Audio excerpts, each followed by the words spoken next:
O incêndio na Nicola Biancardi, 3 perícias, Corpo de Bombeiros, a perícia da Polícia Civil, perícia técnica de engenharia, Ministério Público.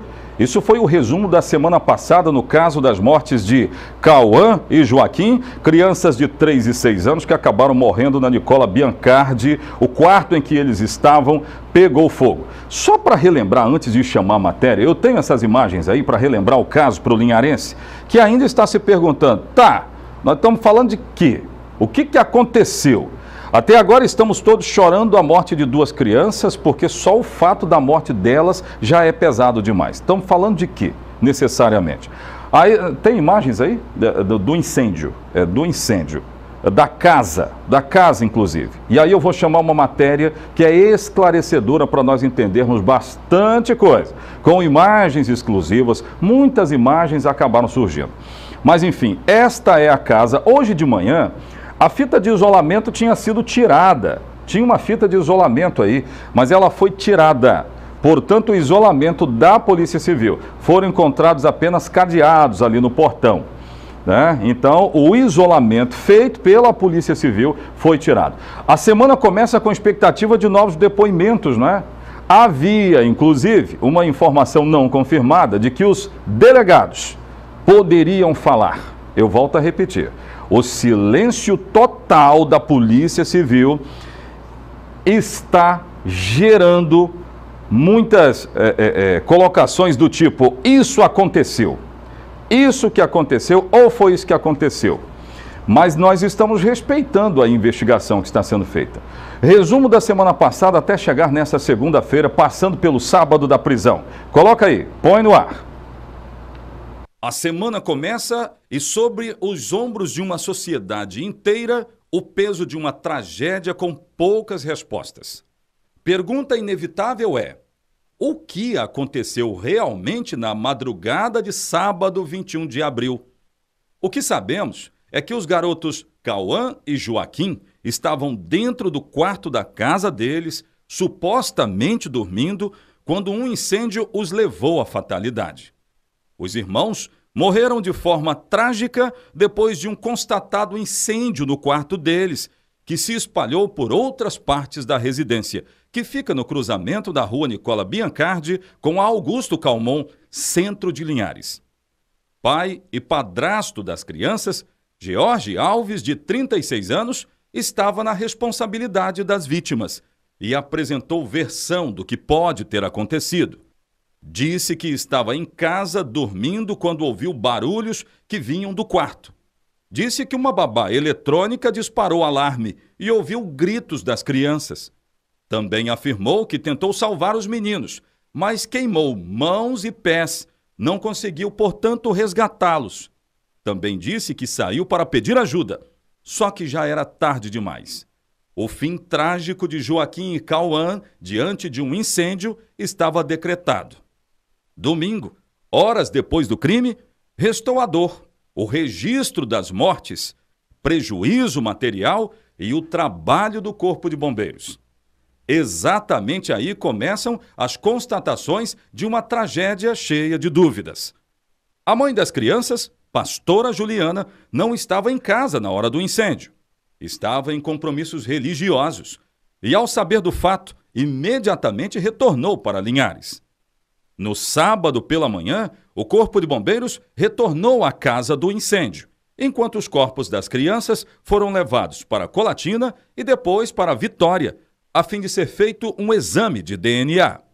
Enquanto isso, mostrando uma força incomum, o pastor, menos de 24 horas depois, fez esta aparição na igreja em que participa, no bairro Interlagos. Calçava um tênis, mesmo tendo afirmado que teve ferimentos nos pés.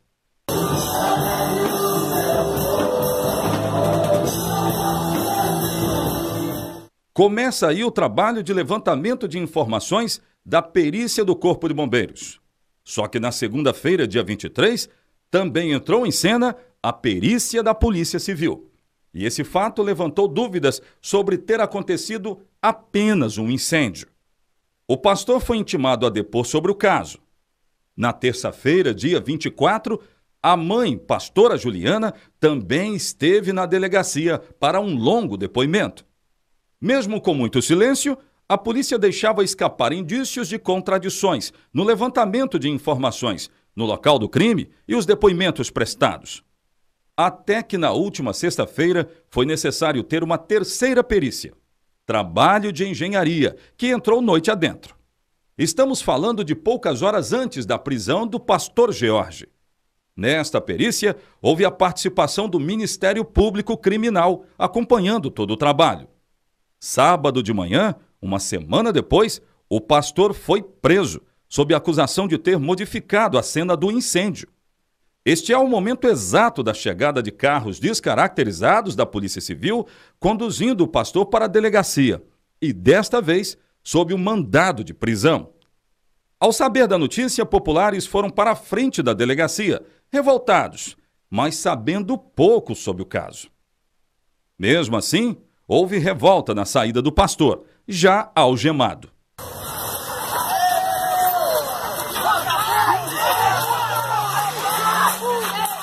O pastor foi levado ao IML a fim de fazer exames e, calado, não quis comentar os motivos da prisão. Pastor, por que o senhor está sendo preso, pastor? A polícia ainda não se manifestou oficialmente sobre o caso, mas fontes ligadas ao trabalho das forças de segurança afirmam que, de fato, houve modificações da cena do incêndio. Dentro do quarto foram encontradas marcas de sangue, o que gerou ainda mais dúvidas. O pastor foi levado então para o presídio de Viana, Grande Vitória. A prisão dele é, neste momento, temporária por 30 dias, sob forte alegação de que é para não atrapalhar as investigações. Hoje, os delegados do caso tomarão novos depoimentos do pastor e fica para esta semana a expectativa de uma entrevista coletiva sobre a tragédia que está mexendo com os sentimentos dos linharenses. Pois é.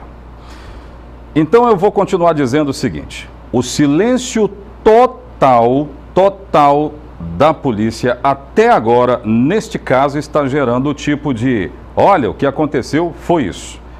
Como eu coloco na matéria, sabe-se muito pouco disso aí. E a prisão está sendo justificada apenas neste momento, eu estou falando deste momento, ela está sendo justificada como uma prisão por 30 dias para não atrapalhar as investigações. Então nós começamos a semana ainda no zero em relação à semana passada até sábado, momento da prisão. Estava sendo aguardado, inclusive, tinha uma expectativa dos delegados falarem hoje, mas eu presumo que isso hoje muito dificilmente vai acontecer. Mas nós fomos buscar os advogados do pastor. O que é que eles disseram, hein? Daqui a pouco, no próximo bloco, Cássio de Souza conversou com os advogados do pastor. E o que eles disseram, você vai saber daqui a pouco.